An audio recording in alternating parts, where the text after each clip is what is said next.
I write this with hands that still remember how to hold a lasgun, though they shake now in ways that have nothing to do with age or injury. The Medicae orderlies tell me it is shock, that it will pass, that the Emperor protects even those who have seen what I have seen, but they are young, these orderlies, with their pristine white robes and their unbloodied faith, and they do not understand that some things, once witnessed, cannot be unseen.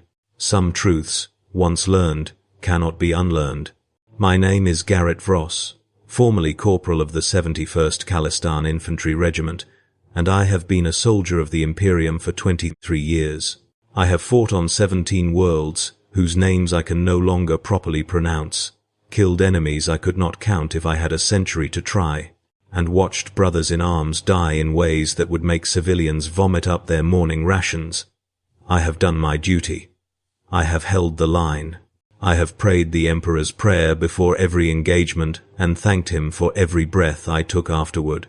I was a faithful man. You understand. That is important.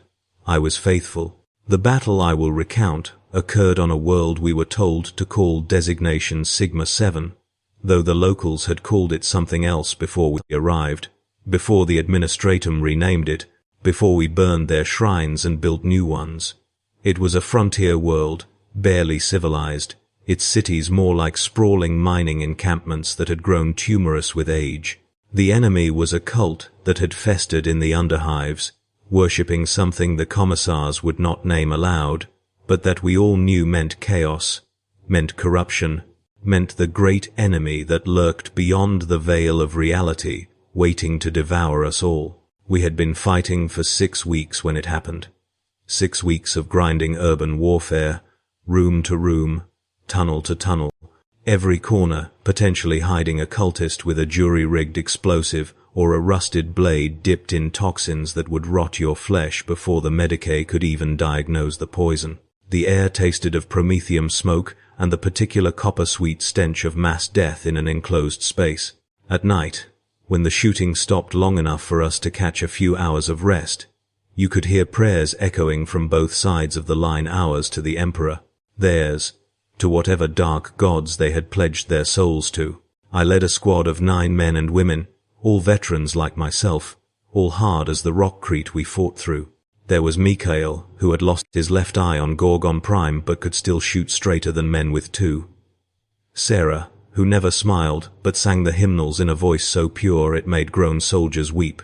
Torven and his twin brother Kale, who finished each other's sentences and had saved my life more times than I could count. Young Praxis, barely 18 but already decorated for valor.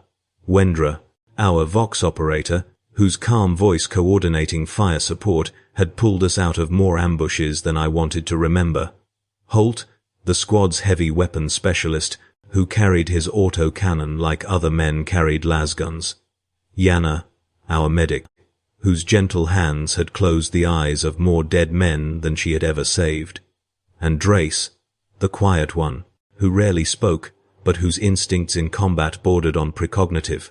We were a family, bound not by blood but by something stronger, shared trauma, mutual dependence, the absolute certainty that we would die for each other without hesitation. And we were faithful, all of us. We wore our aquillas proudly, recited our prayers without cynicism, truly believed that the Emperor watched over us, that our deaths, when they came, would have meaning, that we fought on the side of righteousness against an evil so absolute that any sacrifice was justified. The orders came down through the chain of command on the 43rd day of the siege. We were to push into Sector 7 Gamma, a manufactorum district that the enemy had fortified into a labyrinth of kill zones and choke points.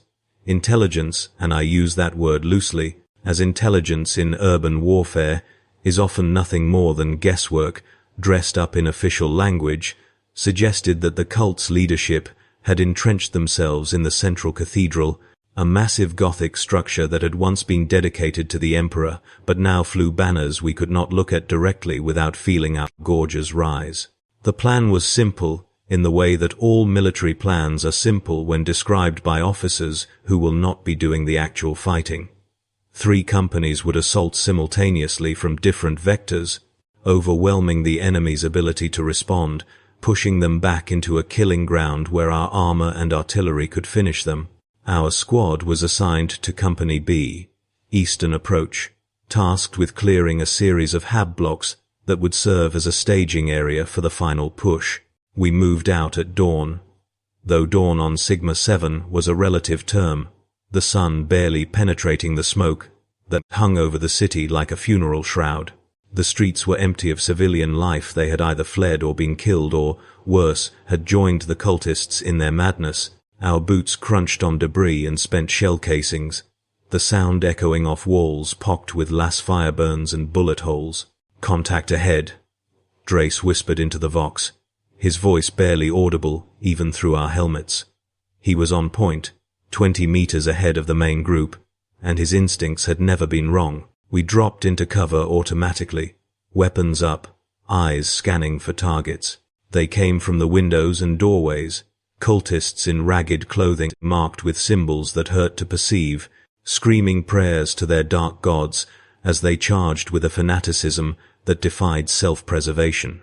We cut them down efficiently, professionally, our lasguns painting the street with bright red las fire, each shot a small prayer to the Emperor, each kill a tiny affirmation of faith. They fell, and we advanced, stepping over their bodies without thought, without remorse.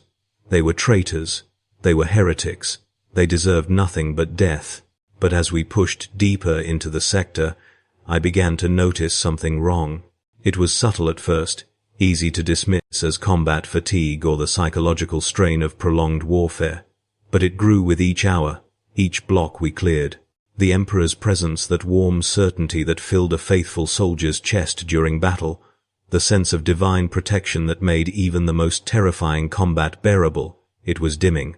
Not gone, not yet, but fading like a candle in a drafty room. I said nothing. What could I say? That I was losing my faith in the middle of a battle?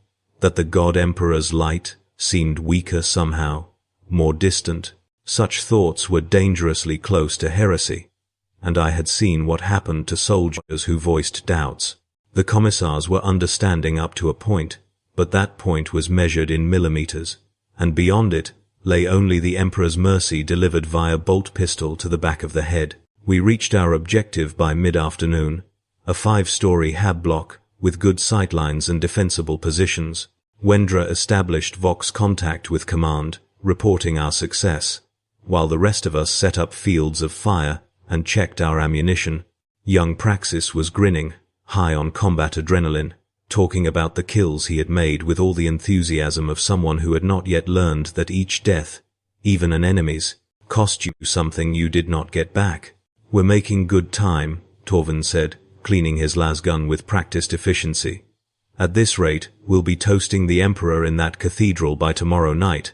His brother Kyle nodded agreement, but I saw Sarah watching me with those dark, knowing eyes of hers, and I wondered if she felt it too.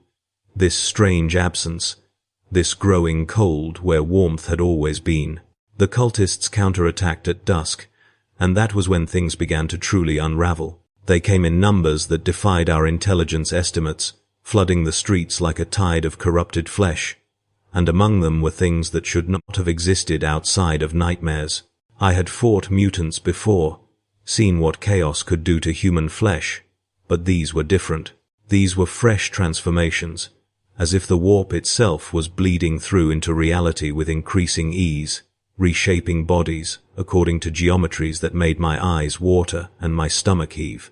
We held our position, because that is what soldiers do, pouring lasgun fire into the horde, trusting in the Emperor's protection, in the strength of our faith, and we held. But it was hard, harder than it should have been. Praxis took a round through the shoulder and went down screaming. Yana dragged him to cover, her hands already moving to stop the bleeding, but I could see the fear in her eyes, a fear that went beyond normal combat fear, something deeper and more primal. "Where are they all coming from?" Mikhail shouted over the Vox, his remaining eye wide with something approaching panic. "There should not be this many," Intelligence said. Intelligence was wrong. I snapped back, firing on full auto into the mass of bodies, watching them fall, and knowing that for every one we killed, 2 more appeared. Focus on your sector, and keep shooting. The battle lasted through the night, wave after wave of cultists throwing themselves at our position with suicidal abandon. We held because we were professionals, because we had no other choice, because retreat meant death and death meant failure, and failure meant we had betrayed the Emperor's trust. But with each passing hour, that sense of divine presence grew weaker, until by dawn it was barely a whisper in the back of my mind, a memory of warmth rather than warmth itself. When the attack finally stopped, we had won. In the technical sense, we still held our position. The enemy had withdrawn, but we had lost something more important. Praxis was dead, killed not by his shoulder wound but by infection. The toxins in the cultist ammunition working faster than Yana could counter them. We burned his body according to regulations, said the prayers, but they felt hollow in my mouth, words without weight, sounds without meaning. Something's wrong, Sarah said quietly, and I flinched because hearing the words aloud made them real. Can you feel it? The Emperor's light. It's fading. I wanted to deny it, to tell her she was exhausted and seeing shadows where there was only smoke, but I could not lie, not to her, not about this. I feel it too, I admitted, and the confession was like vomiting up something poisonous that had been festering in my gut. We cannot speak of this, Torvin said urgently, glancing around as if the commissars might materialize out of thin air. You know what happens to those who doubt. But it was not doubt. That was the terrible thing.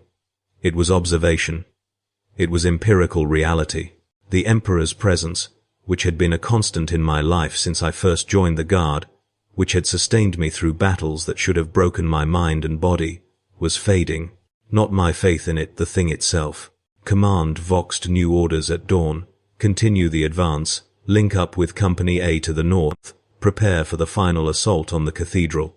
We moved out with 6 soldiers, where we had once been 10, exhausted, running low on ammunition, but still functional, still capable of doing our duty. The streets were carpeted with yesterday's dead, both cultist and Imperial, and the morning sun turned the blood black against the rockcrete.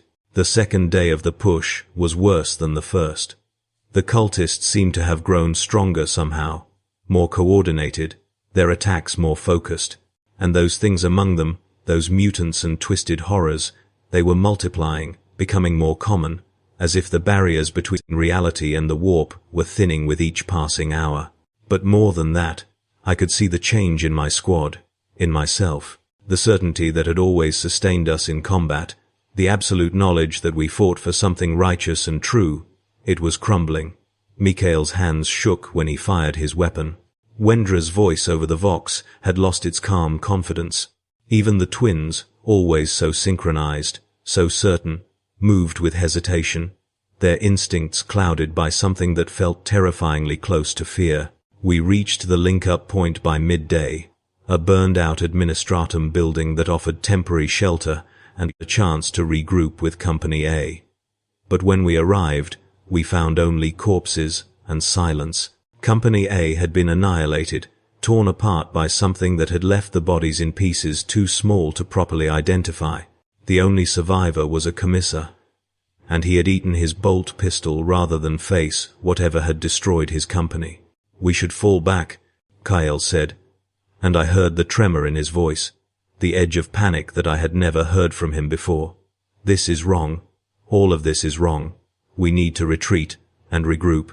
There is no retreat, I said, because that was what a corporal was supposed to say, what the regulations demanded, what faith required. But even as I spoke the words, I felt their emptiness. The Emperor's light, which should have blazed brightest in moments of crisis, was now barely a flicker, a dying ember in a darkness that seemed to press against us from all sides. We pressed on because stopping meant dying, because soldiers do not quit, because the alternative to advancing was to admit that everything we had fought for, everyone we had lost, had been for nothing. The streets grew narrower, the buildings taller, their Gothic architecture looming over us like the ribs of some vast dead beast. And the silence that was the worst part. The city had gone quiet, No more gunfire, no more screams, just an oppressive stillness that felt like the held breath before a scream. The cathedral came into view as the sun began to set, a massive structure of black stone and stained glass, its spires reaching toward a sky that had turned the color of old bruises. Cultist banners hung from its walls, symbols that writhed and shifted when you looked at them directly, and I could hear chanting from within, a rhythmic drone that made my teeth ache and my vision swim. "Final check," I ordered, my voice coming out hoarse and uncertain. "We go in, we clear the cathedral, we complete the mission." For the Emperor, my squad echoed, but the words were automatic, reflex without conviction, and I could see in their eyes that they felt what I felt, that we were walking into something terrible, something that would destroy us not just physically but spiritually, that would shatter whatever remained of our faith. We breached the cathedral doors just as full night fell, and that was when the Emperor's light went out completely. I do not mean it dimmed further or grew weaker. I mean it vanished, snuffed out, like a candle flame in a hurricane, and in its place was nothing. Absence. A void where divine presence had once resided, a silence so profound it felt like a scream turned inside out. Every soldier of the Imperium is taught that the Emperor watches over his faithful, that his divine will sustains us, that we are never alone because he is always with us. And in that moment, in that cathedral, I learned that we had been lied to, or worse, that we had been telling ourselves a lie so beautiful, so necessary, that acknowledging its falseness would have broken us long ago. The cultists were waiting for us in the nave, hundreds of them, but they were not attacking. They were praying, their voices raised in that hideous chant, and at the center of their congregation was an altar that had been dedicated to the Emperor, but now bore symbols that made my eyes water and my nose bleed just from looking at them. And standing before that altar was their leader, a figure in robes that seemed to be made of shadows and screaming faces. He turned to look at us, and I saw that his eyes were empty sockets filled with a light that was not light, an anti-light that devoured rather than illuminated. And when he spoke, his voice was a chorus of voices, male and female, young and old, human and decidedly not. "You feel it, don't you?" he said, and smiled with a mouth that had too many teeth. "The absence, the silence. You came here expecting your God Emperor to protect you, to fill you with his holy strength, to make you righteous in your slaughter. But he is not here. He was never here. And now, at last, you understand the truth that we learned long ago, that the universe is empty of divinity, that the only gods who answer prayers are the ones who demand payment in blood and souls, that your precious Emperor is nothing but a corpse on a throne, sustained by the death of thousands every day, a parasite feeding on the faith of those foolish enough to believe in him. I should have shot him. That was my duty, my purpose. But I could not move, could not think beyond the terrible, crushing weight of that absence, that silence where the Emperor's voice should have been. Around me, I could hear my squad making small sounds of distress, whimpers and gasps, and choked prayers that went nowhere, that fell into the void and vanished without echo. "Your faith is broken," the cult leader continued, spreading his arms wide as if to embrace us. "Your certainty is shattered. You came here to kill us, but we have already killed you in the only way that matters. You will leave this place, if you leave at all, knowing that everything you believed was a lie, that every brother and sister you watched die screamed their prayers to an empty sky, that the Imperium you serve is built on the greatest deception in human history." And that was when Sira began to sing. It was the same hymnal she had sung countless times before, the Emperor's prayer set to a melody older than the Imperium itself, passed down through generations of faithful soldiers. Her voice rose clear and strong in that desecrated space, and I do not know if it was courage or madness or some combination of both, but hearing it broke something in me, some last barrier between despair and action.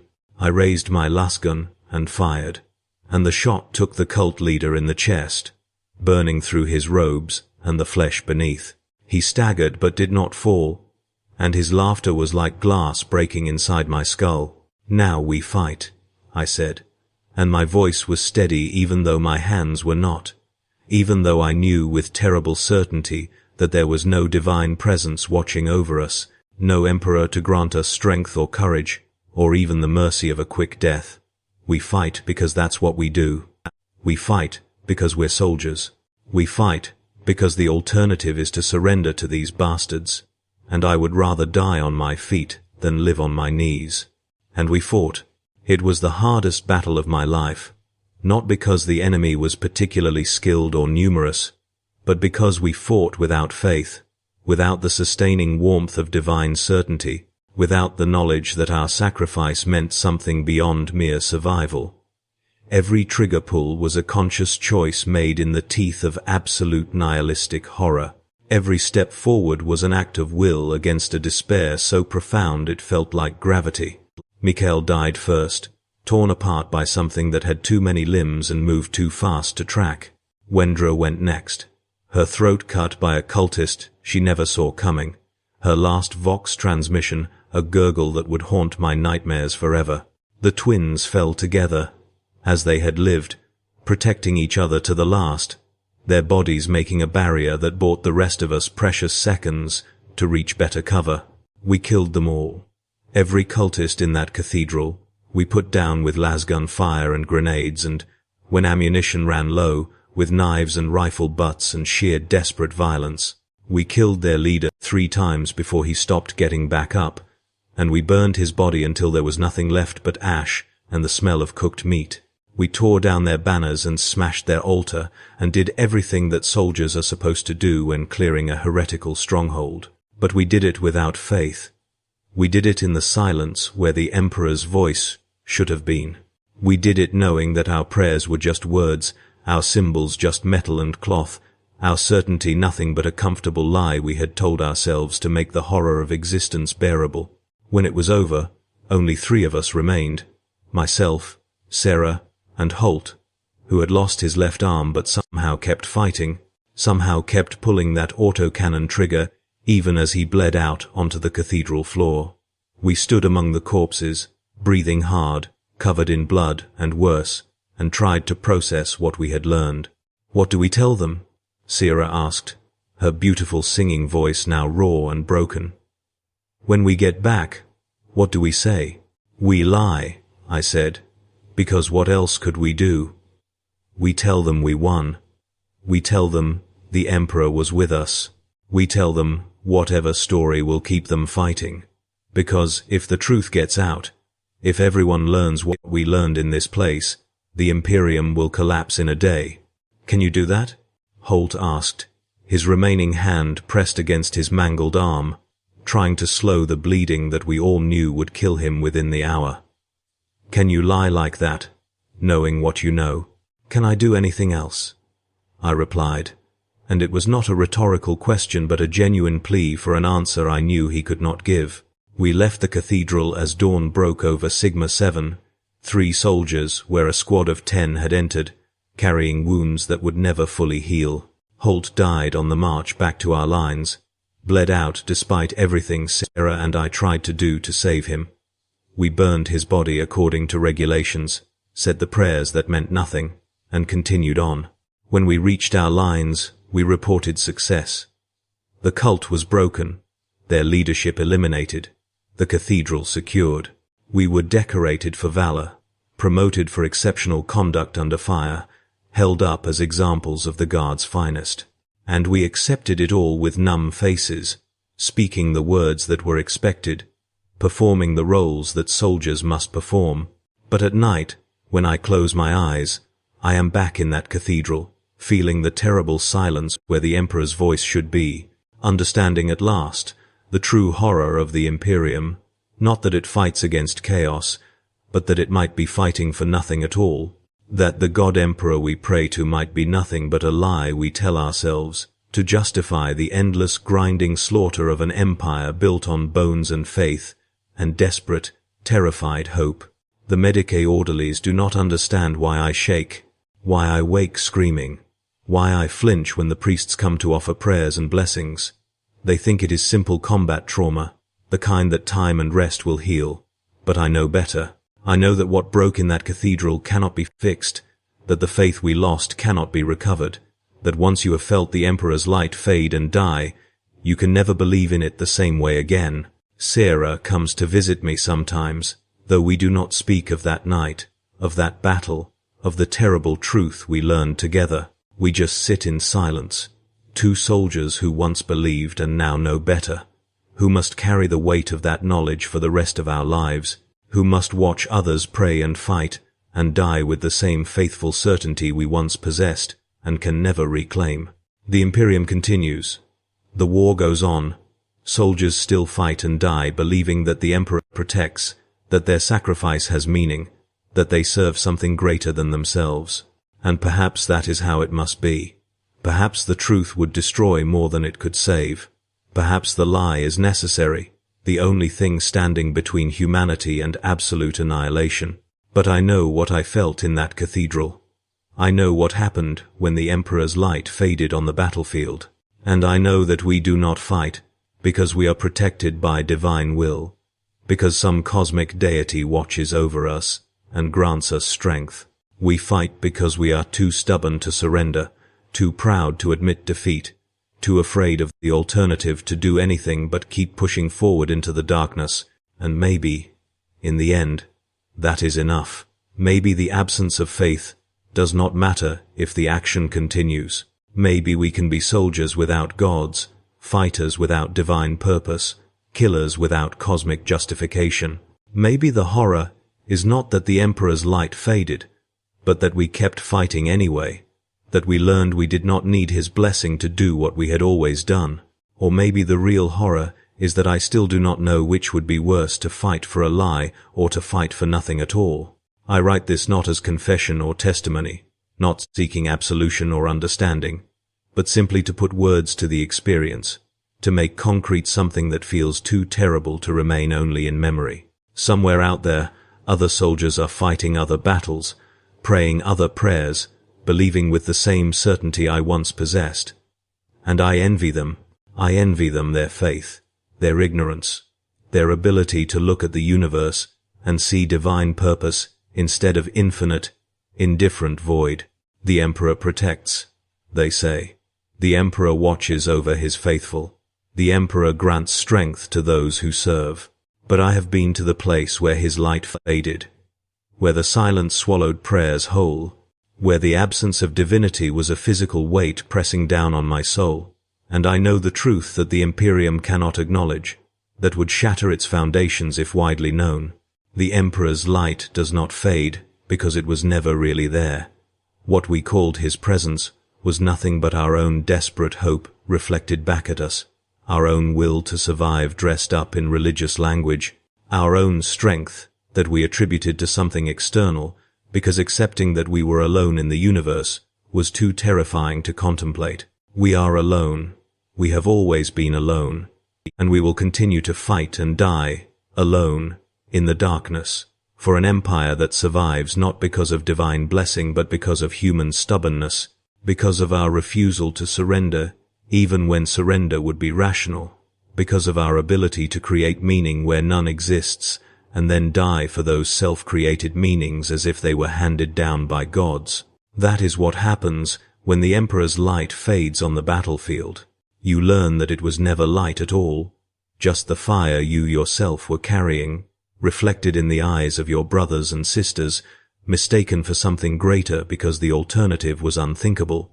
And then you have to decide whether to keep carrying that fire or let it die, whether to keep fighting in the darkness or surrender to the void, whether to maintain the lie or speak the truth and watch everything collapse. I chose to keep carrying the fire, not because I believe anymore, but because I do not know what else to do, because I am a soldier, and soldiers fight, and the presence or absence of gods does not change that fundamental reality. Because my brothers and sisters died believing they mattered, and I owe it to their memory to act as if they did, even if I know better. So I will heal, and I will return to duty, and I will fight in battles yet to come.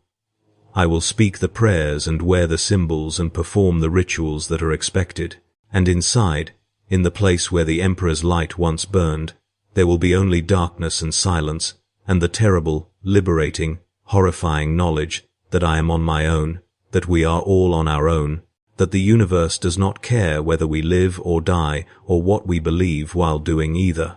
That is the truth that broke me in that cathedral. Not that the Emperor's light faded, but that I survived its fading. Not that faith died, but that I kept living after its death. Not that the universe is empty of divine purpose, but that this emptiness changes nothing, that duty remains duty, that war continues regardless of cosmic significance, that I will keep fighting even though I know with absolute certainty that no God watches, no divine plan unfolds, no ultimate meaning justifies the slaughter. I will fight because I am a soldier, because I do not know how to be anything else, because the alternative is to surrender, and surrender is death, and I am not ready to die yet, not while my hands can still hold a lasgun, not while my legs can still carry me forward, not while some stubborn spark of human defiance still burns in my chest where the Emperor's light used to be. And perhaps that defiance, that refusal to surrender even in the face of absolute cosmic indifference, is its own form of light. Not divine, not blessed, not guided by any higher power, but real nonetheless. The light of human will, of mortal stubbornness, of flesh and blood that knows it will die but keeps fighting anyway. If so, it is a cold light, a hard light, a light that illuminates nothing but the next step forward into darkness. But it is mine. It is ours. It is all we have ever really had. Beneath the prayers and symbols and comforting lies, the Emperor's light faded on the battlefield that night, and I learned that the only light that matters is the one you carry yourself, the one that comes not from faith in external divinity but from internal refusal to surrender. And I learned that this light, this human light, this mortal defiance of an uncaring universe, is enough. It has to be, because it is all we have, so I will carry it forward, into the darkness, into the silence, into battles yet to come, not for the Emperor, though I will speak his name, not for the Imperium, though I will serve it, but for myself, for the memory of those who died beside me, for the simple, stubborn fact of being alive and unwilling to stop being alive just because the universe offers no reason to continue. That is what happens when the Emperor's light fades on the battlefield. You discover that you were the light all along, and you decide whether that is enough to keep going. For me, for now, it is. Tomorrow may be different, but today I am still a soldier. Today I still fight. Today the light I carry cold and small and entirely mortal still burns, and that will have to be enough.